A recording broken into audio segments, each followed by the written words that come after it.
Hello friends, সবাই কেমন আছো? আশা করছি সবাই ভালো আছো। চলে এলাম আবার একটা নতুন ভিডিও নিয়ে। ভিডিও শুরু করার আগে বড়দেরকে জানাই শ্রদ্ধা আর ছোটদেরকে জানাই বুক ভরা ভালোবাসা। তো বন্ধুরা, আজকে হচ্ছে একটা নতুন রেসিপি, মানে এই রেসিপিটা আমি আজকে প্রথম করছি, তাই তোমাদের সাথেও শেয়ার করছি। অবশ্যই তোমরা পাশে থাকবে, ভালোবাসা দিয়ে পুরো ভিডিওটা দেখবে।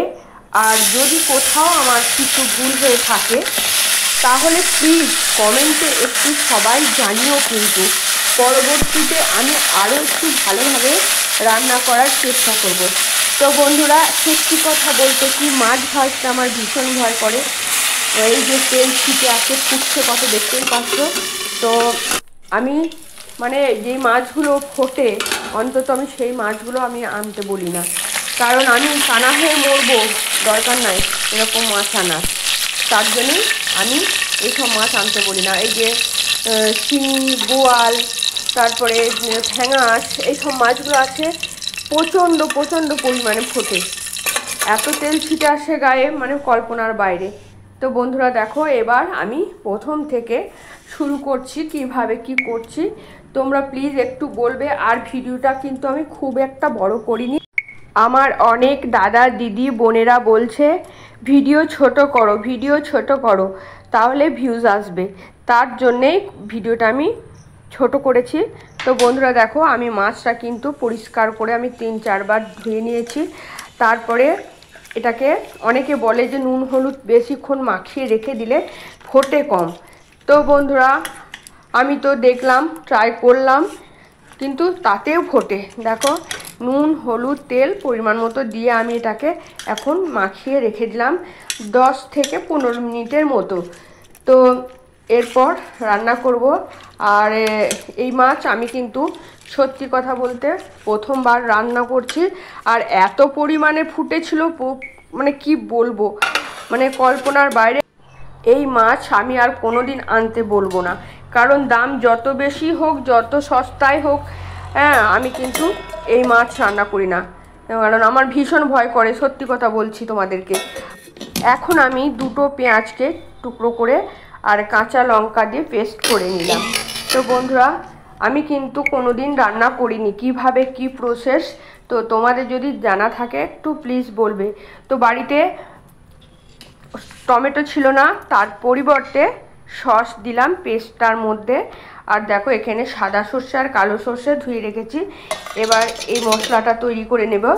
তো আমি এটাকে ধুয়ে নিই, কারণ তলাতে পাথর ফাথর পড়ে থাকে, তো তার জন্যে একটু ছেঁকে টেকে নিই। তারপরে দেখো, এর সাথে মিশিয়ে দিলাম পোস্ত। তো এই তিনটেকে একসাথে আমি পেস্ট করে নেব। তো আমি আমার মতো করে রান্না করলাম, তবে খুবই সুন্দর হয়েছিল খেতে। আর তোমরা কিভাবে রান্না করো প্লিজ একটু কমেন্টে জানাবে কিন্তু।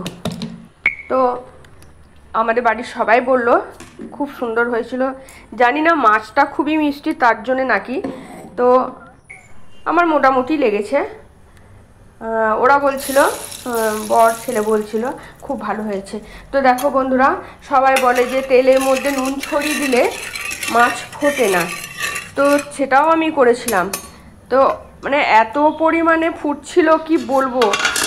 তো এই প্রথম আর এই শেষ, আমি কিন্তু এই মাছ আর কোনো দিন আনবো না। তো তোমাদের কি মাছ ভাজতে আমার মতো ভয় লাগে? অবশ্যই কমেন্টে জানাবে। আমি কিন্তু ভীষণ ভয় পাই, কতটা বুঝতেই পারছো, কতটা দূর থেকে মাছগুলো কিন্তু আমি ছুঁড়ে ছুঁড়ে দিচ্ছি। আর যেই না দেওয়া হয়ে গেল, অমনি আমি ঢাকা দিয়ে দিলাম। চারিদিকে মানে এমন ফুটছে কি বলবো, আমার ভীষণ ভয় লাগে। আর ভয় লাগে বলে আমি সাবধানে থাকি, দূরে থাকি। আমার মাছের তেল কিন্তু কখনো গায়ে মানে হাতে ফুটে আসেনি, ফোসকা পড়েনি।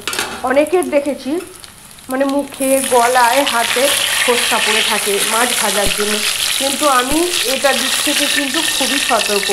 আজ পর্যন্ত আমি মানে গায়ে, গলায়, হাতে কোনো দিন ফোসকা পড়েনি। তো বন্ধুরা দেখো, তোমরা মনে করছো একসাথে মাছগুলো লেগে গেছে, এগুলো মাছগুলোকে আমি আর সেপারেট করতে পারবো না, তাই তো? তো বন্ধুরা, এগুলো যখনই আমি মশলার মধ্যে দিলাম, জল ঢেলে দিলাম, তখন তখন মাছগুলো একটা একটা করে ছেড়ে গেল। তো বন্ধুরা দেখো, আমি প্রথমেই পেঁয়াজ পেস্টটা দিয়ে একটু হালকা ফ্রাই করে নিলাম, তারপরে পোস্ত সর্ষে পেস্টটা ঢেলে দিলাম, এরপরে পরিমাণ মতো নুন, চিনি দিলাম, ফুটিয়ে নিলাম, হয়ে গেল সর্ষে পাবদা। কেমন লাগলো ভিডিওটা অবশ্যই কমেন্টে জানাবে। টাটা বাই, ভালো থেকো সব।